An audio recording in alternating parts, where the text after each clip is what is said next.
Good evening. It's the first day of spring. The day has brought big changes in the country along with the change in seasons. Here are the main ones. Today in Surgut, an intergovernmental agreement was discussed on the joint development of the oil and gas industry. Today, a warning strike began by Russia's miners. In the Kuzbas, 42 mines are closed. In Vorkuta, 12. Ruslan Aushev has been chosen as the first president of Ingushetia. Today, the presidential draft of the agreement between the executive and legislative branches was sent to the committees and commissions of the Supreme Soviet. Today, in the Norwegian capital of Oslo, the Northern Council session began. Today in Romania, it's the holiday of spring, Martzișor. Today is the 30th anniversary of the beginning of the career of the world-famous designer Vyacheslav Zaitsev. Today we begin our program with a report which will be important and interesting for many Russians. We're talking about citizens' accounts in savings banks. Our correspondent has just returned from the Russian Savings Bank. Yes, it's good news and rare for our times, especially for those who still have money in the banks. The Russian Council of Ministers has found the possibility to repay the debt to depositors, which is 280 billion rubles. The order was signed by Chernomyrdin. 150 billion rubles have already been transferred. The rest will come in 2 weeks. And this will permit us to raise interest rates on these accounts. Did this happen as a result of the decree? I should say that the government recently recommended to the banks that we raise interest rates. And this government decision was made. But a decision is a decision. We needed the money. And today the government is giving the money. That is, giving the savings banks the money which belongs to us. This will give us the opportunity to manage these additional credit resources and will permit us on this basis to raise interest rates on accounts. We're talking about raising interest rates regardless of whether the account is new or old. That is, we're raising interest rates for all types of accounts. And by the way, there will be no re-registration necessary. It will not be necessary to come to the banks. This will all be done automatically. The interest payments will begin on April 1st, 1993.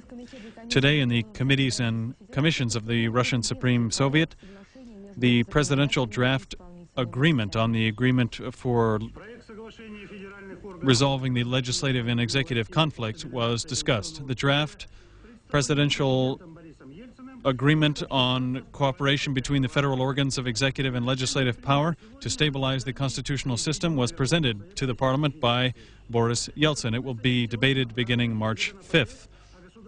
The Supreme Soviet also received a bill on the state monopoly of alcohol production. This bill would provide that as of June 1st, the state would have a monopoly on all drinkable grain alcohol and alcoholic beverages. The only exclusions would be for dry wine and beer. According to the bill, the president would receive the right in emergency situations to introduce prohibition in various regions of Russia. Punishment for soliciting, arming, financing, training, or using mercenaries would be established by another bill, which was sent for adoption to the Russian parliament. The START II treaty has also been sent to the committees of the Supreme Soviet for discussion. The treaty was signed January 3rd of this year in Moscow by the presidents of Russia and the United States of America. The first presidential elections were held last Sunday in the Ingush Republic.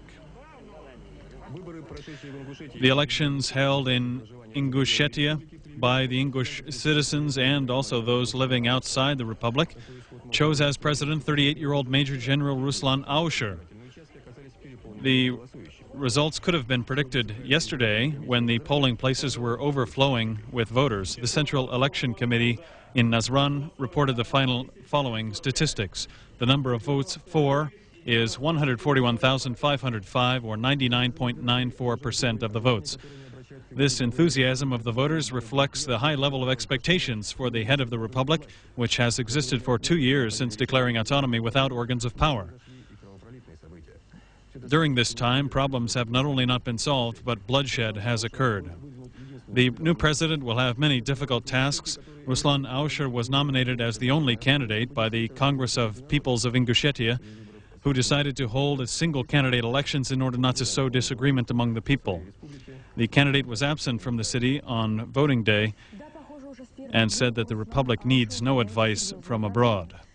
The new president, Ruslan Ausher, will face serious problems today in Solnensk and Malkabek regions of Ingushetia and also Mostok region of northern Ossetia. Curfew was introduced. The order was signed by the head of the temporary administration, Alexander Katinkov. The reason was the worsening political situation in the Chechen Republic, where provocations by that republic's armed forces have occurred and the state of emergency is not being observed. Chechen leader Jukhar Dadayev said on local television in Grozny that he accuses Russian special services of blowing up the railroad car on the passenger train going from Kislovodsk to Baku, which occurred on February 28th. 11 people died in the explosion. The Russian Ministry of Interior Affairs denies the report. The Ministry of Security of the Russian Federation said the Chechen president's statement was absolutely groundless. The Security Ministry says it is ready to help with the investigation of the incident. Journalists, who rarely have long lives even in peacetime, more and more often have to work under fire. Alarming reports are coming in from many hotspots. In Abkhazia alone, since August of last year, 4 of our colleagues have died, others are missing. The International Confederation of Journalists Unions and the Fund to Defend Glasnost have appealed to the editors of newspapers, television and radio, and also to readers and viewers to help suffering journalists. 2 accounts for the purpose have been opened in Moscow. The account is number 700804, NGS, Bank of Moscow, MFO SD 998413. For people in other cities, the account number is 355-161600, RKU GU, Central Bank of Russia in Moscow, MFO 201791.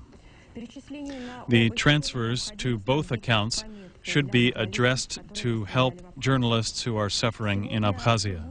Today in Surgut, in Tyumen province, an official meeting of the heads of government of Commonwealth countries and also Baltic countries and Georgia opened to discuss cooperation in the oil and gas industry. The severity of the energy crisis is felt in every corner of the former Soviet Union. Oil production has fallen to 340 million tons. 500 million tons of liquid fuel is all that can be sent from Russia to the Commonwealth countries.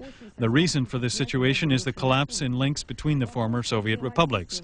The issue of cooperation in the energy complex will be discussed in Surgut by 14 delegations. As a result, the signing of a special agreement is expected. Today, Russia's miners announced a warning strike. 42 mines closed in Kuzbas and 12 in Vorkuta. We remind you that the government and miners' unions had signed a wage contract in accordance with which miners' wages were to be indexed, but this did not help. Moreover, in Vorkuta, there are special demands. Our correspondent Gennady Chalin reports that the workers in Vorkuta insist on special conditions and privileges for residents of northern areas. The law on guarantees and compensation for workers in the far north and neighboring areas gives virtually no privileges to northern residents. They live in extreme conditions. Spending on social and cultural activities is down. As a result, in many villages, this sphere is collapsing. Houses of culture are closing. Stores selling household goods are also closing. And construction projects may also stop soon. Of the 122 billion rubles needed to subsidize the Vorkuta coal company for these purposes, the government has allocated only 21.5 billion. Watching the situation in the Kuzbas oil industry, you come to the conclusion that it is not the miners who are on strike, but the mining economy is on strike. The mines have no need to stop the shipment of coal. They hold in storage huge amounts of it. Here on the surface next to the mines, there are about 2 million tons of top-quality coal. Money for the coal is not coming in. The prices for fuel are not covering the expenses of producing it. The government hopes to close the gap with subsidies, but they are clearly insufficient to meet all the needs. What is the way out? In Kuzbas, they are working on a draft decree of the Russian Federation president on urgent measures to develop the fuel and energy complex in Russia. The Kuzbas is asking for about 500 billion rubles in subsidies for coal and central capital investment. A contract was signed by the government and the coal miners. This, according to experts, will cost 1 trillion rubles. It is obvious that it is impossible to get this money today. As a result, the strike will be like dynamite for the mining economy. The majority of mining collectives, while they support the main demands, have not stopped working in the mines. The majority of miners want constructive dialogue with the government because they believe that Russia's economy needs not destructive ideas, but positive ideas. The strike, which began today in Kuzbas, may stop tomorrow. The chairman of the Independent Union of Kuzbas miners, Mr. Sharipov, called for an end to the protest. He based his proposal on the fact that the Russian government advocates dialogue with the union. Today, March 1st, the law on bankruptcy of enterprises takes effect. Economic issues were discussed today at the session of the Supreme Soviet in Tataria. Deputies discussed the budget message from President Shaimiev for this year.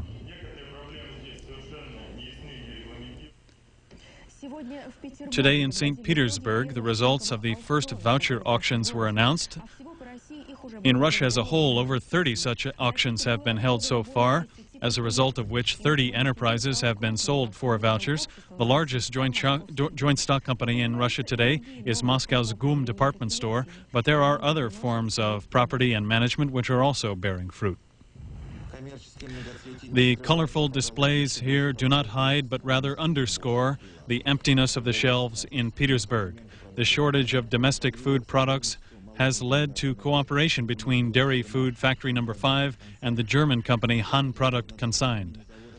In the West, many factories like this develop the technology of the future, and then it is introduced at the main factories. Modern equipment has been provided to St. Petersburg by 12 companies in Germany, France, and Switzerland. The state-of-the-art technology is produced here, which is used in the food industries in European countries. The technology can now be made in Russia.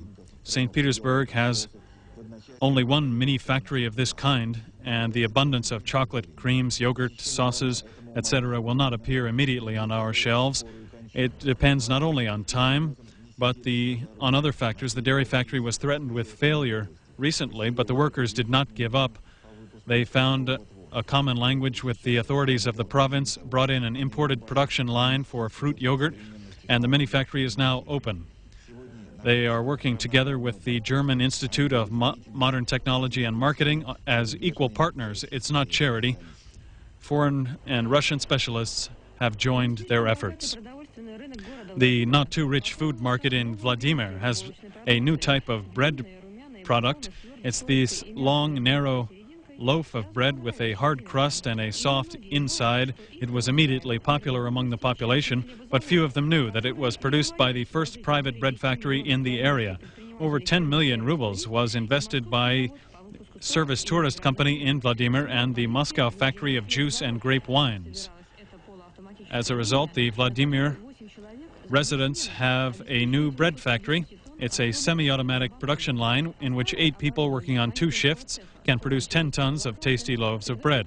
The old equipment, which used to be in the bakery shop, is also used to bake various types of rolls.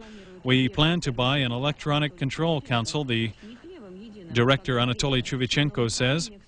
Not by bread alone, the saying goes, but along with our modern political shows, we do still need bread. When the old system of providing factories with cotton began to collapse, the majority of directors here in Ivanovo tried to get loans to restore it, appealed to Yeltsin and President Karimov. And here at the Zhidilov factory, they have a new way. They have a new monoculture.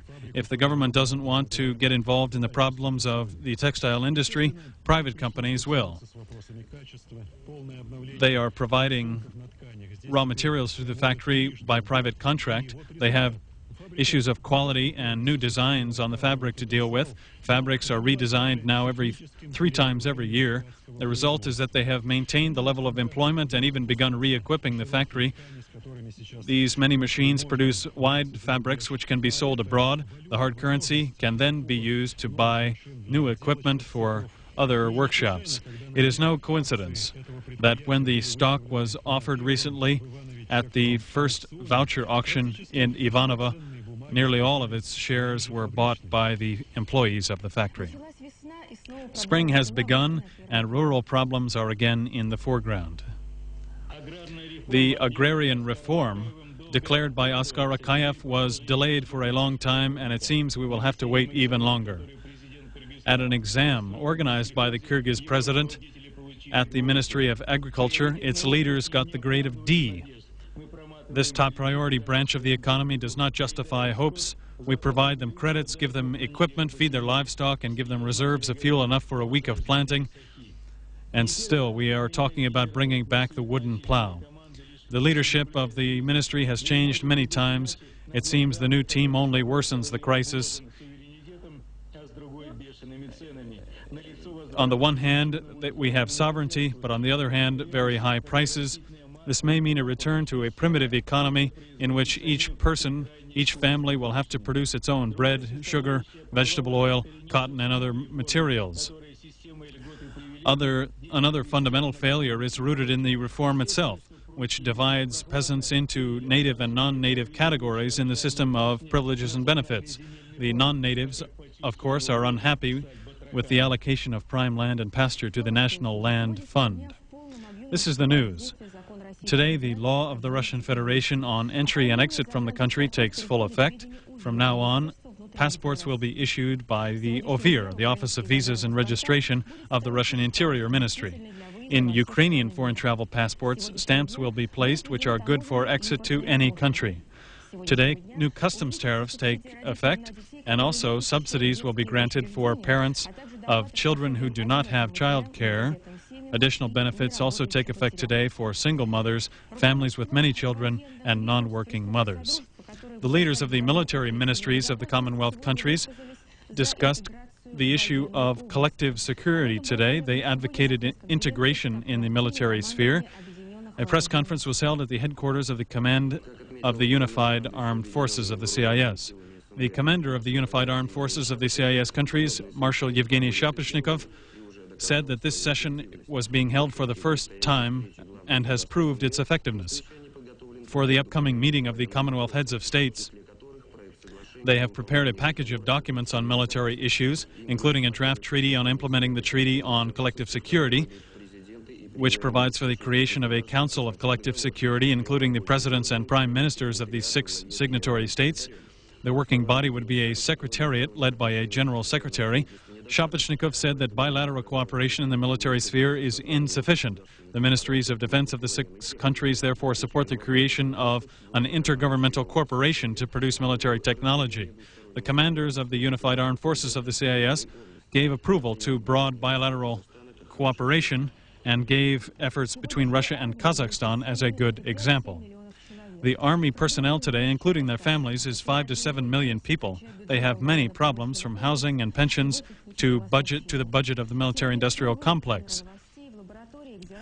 For the first time today, our cameras were allowed into the laboratory where, until recently, super-secret work on our Star Wars program was conducted. Recently, taking pictures here at this factory in Zelenograd near Moscow would have been unthinkable.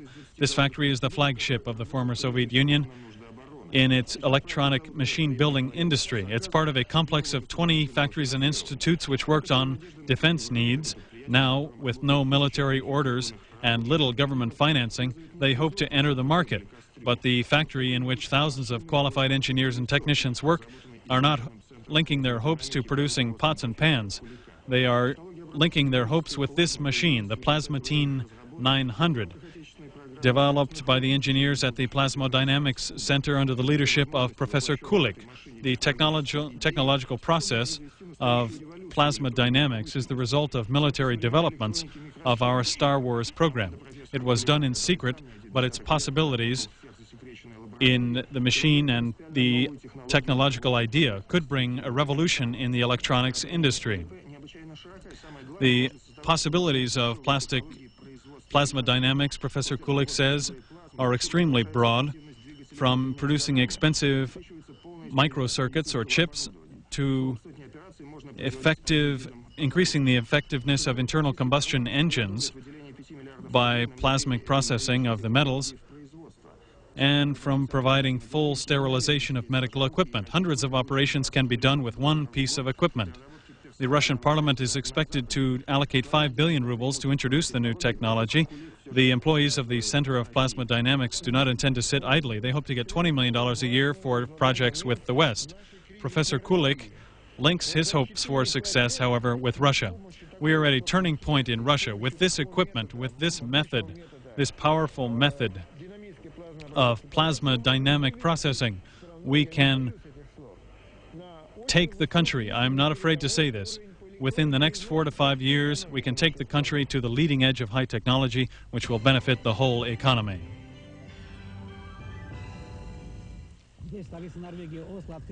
Today in the Norwegian capital of Oslo, the annual meeting of the Northern Council began. It's a regional organization made up of Norway, Sweden, Iceland, Finland, Greenland, and 2 island chains. All 8 flags were raised at the building of the Norwegian Parliament today.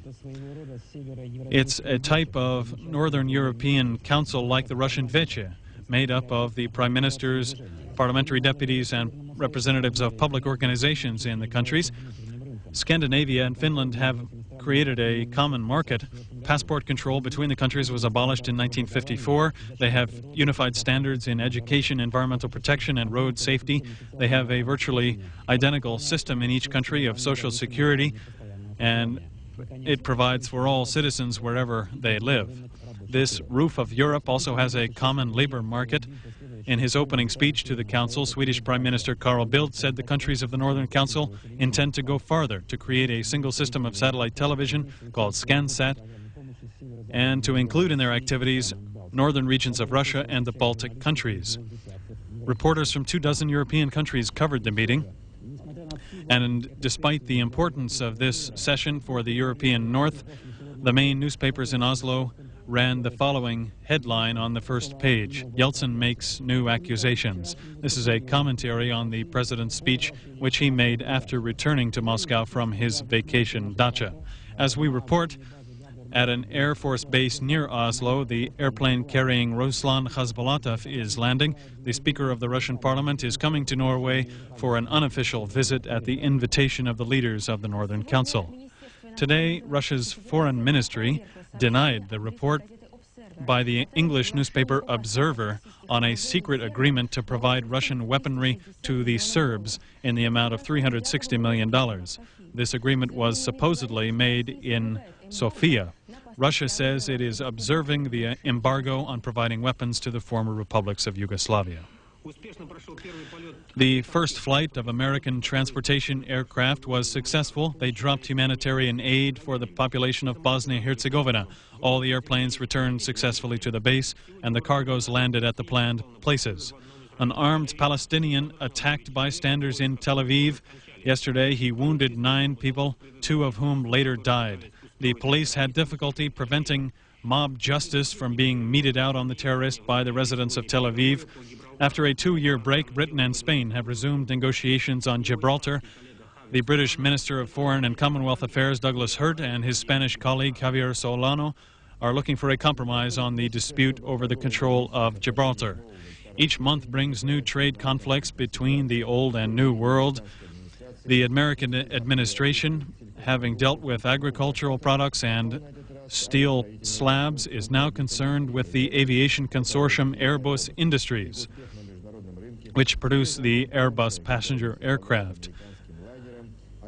The plane is so successful on the world market that it is a serious competitor to American airliners, especially the U.S. aviation giant Boeing, which will have to lay off 28,000 employees soon. This caused the White House to accuse the consortium of destroying American jobs. The arguments are the same as before. The West European Airbus industry gets support from its governments. In the U.S., supposedly this practice does not exist, although the Europeans deny it. the cause of the difficulty in the U.S. aviation industry, the Europeans say, should be looked for not across the ocean, but at home, mostly in the form of reductions in military orders from the Pentagon. Paris is warning Washington that sanctions against Airbus will bring retaliatory measures which will affect U.S. industry, because U.S. industry provides 1/4 of the parts for the Airbus, making it the most American of European planes. The monuments in Peking, with 10 million population, can be counted on 2 hands. There are none even on the ancient main square Tiananmen. The heroism and tragedy of years past is honored only by this stone obelisk saying, "To the eternal memory of the popular heroes." But there are no familiar faces, even among the profiles. Monuments to Mao exist, of course, but mostly they are in courtyards of institutions and establishments. The memorial to Sun Yat-sen is hidden modestly among the trees in this park. There is one monument to the simple shopkeeper Yan, across from the largest department store. He was honored for his honesty and friendliness. He gave candy to children on holidays and helped the poor. But there are no monuments to the ancient rulers, founders of the party, or the legendary knights and glorious poets of Chinese history. Apparently, they don't want to show greatness to the public because no mortal has yet achieved unanimous popularity. Perhaps monuments have no place among the indifferent cars and pedestrians. A pedestal does not lift humanity up, said the ancient philosopher. There is no monument even to Confucius, the ancient wise man who has been read and studied for 2,500 years, 49 generations of Chinese. There is no monument, but the memory is alive. Look at the streets of Bucharest. Today, March 1st, they seem like a fair. A fair at which the main item for sale is on this theme: red and white silk, ribbons or strings. They're on keychains, toys, and postcards. There are ribbons for any taste or financial ability, even ones with silver and gold, genuine jewelry, which contains red and white silk ribbons. Everyone should buy this good luck charm who wants to congratulate his or her friends on the coming of spring or wish them happiness. This Romanian ritual is related to the spring calendar. The New Year used to be celebrated here on March 1st, thus the name of the holiday, Marțășor.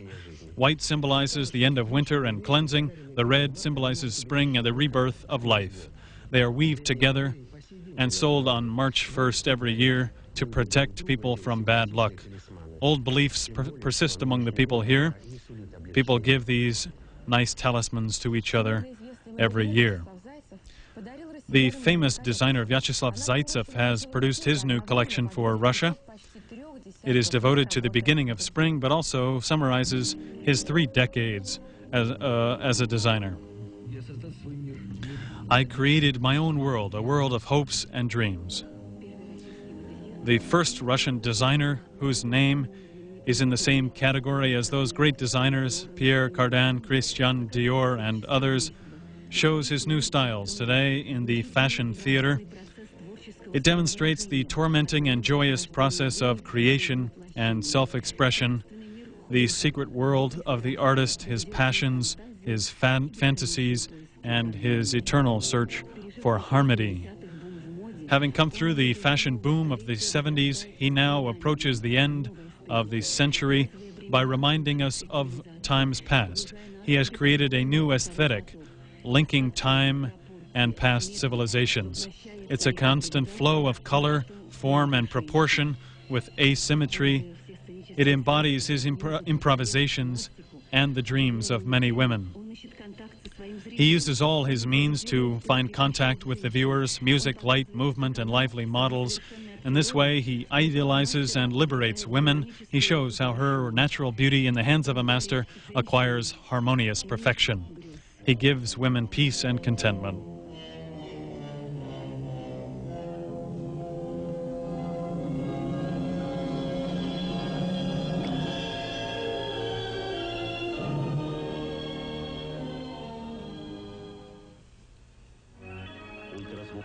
Ultrasonic endoscopes, scanners, and flexible fiber endoscopes. The Kraft Company sells them for rubles. Telephone in Moscow 231-7220 and 231-7384.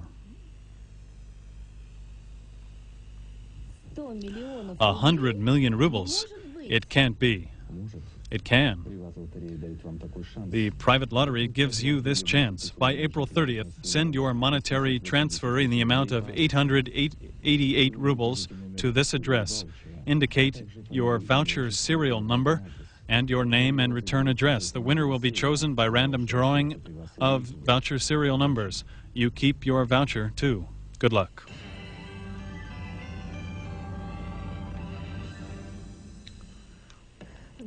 Good evening. Nana Ayasiliani will play in the finals of the Women's World Chess Championship against its current title holder, Se Xiong from China.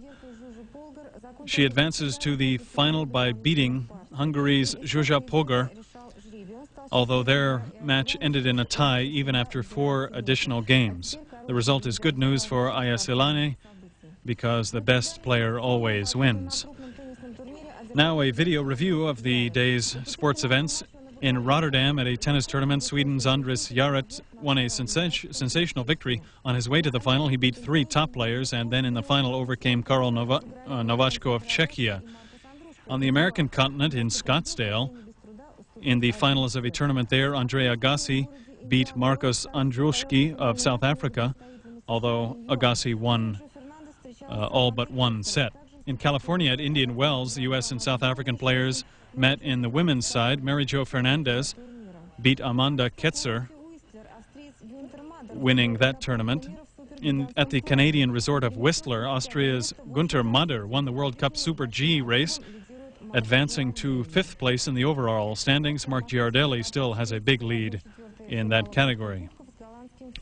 Tomorrow, Moscow's Spartak team will play in the quarterfinals of the Cup of Cups in Europe against the Feyenoord team from Holland. The manager of the team, Alexander Hodji, and the members of the Russian national team went to the United States recently and returned tired and out of shape. This national team contains 10 Spartak players. And now, as always on Monday, we have the news from Europeans national championships. In Italy, Rome on its home field played Turin. The visitors scored first. Roberto Bargia made this great penalty kick, and the first half, despite Rome's unrelenting attack, ended in favor of the black and white. In the second half, Rome attacked with even greater passion. Jose Pigianini played the best near the goal, and 1/4 hour into the half, Thomas Hisler, with his trademark long shot, scored the winning goal. 2-1, Rome wins. Office and computer equipment from leading companies at the lowest possible prices. Revolution Square number 2, Botanicheskaya Street number 29, and Varshavka Street number 26.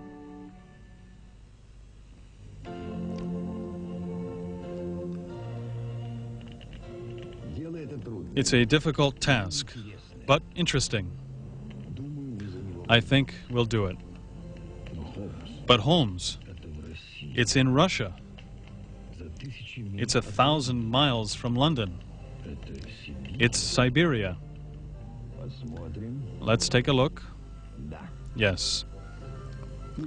It is rather far away. It will take us our whole lives to get there. Have you thought about how we'll go?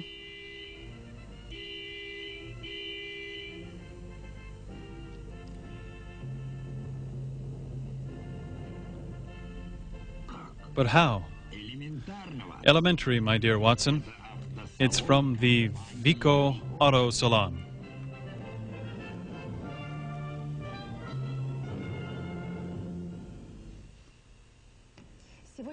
Today is March 1st, the first day of spring. Spring always means hope for something new. Not in vain, some countries celebrate March 1st as the beginning of the new year. Here in Russia, we have no particular holiday, but nevertheless, I wish you a good spring. Good night.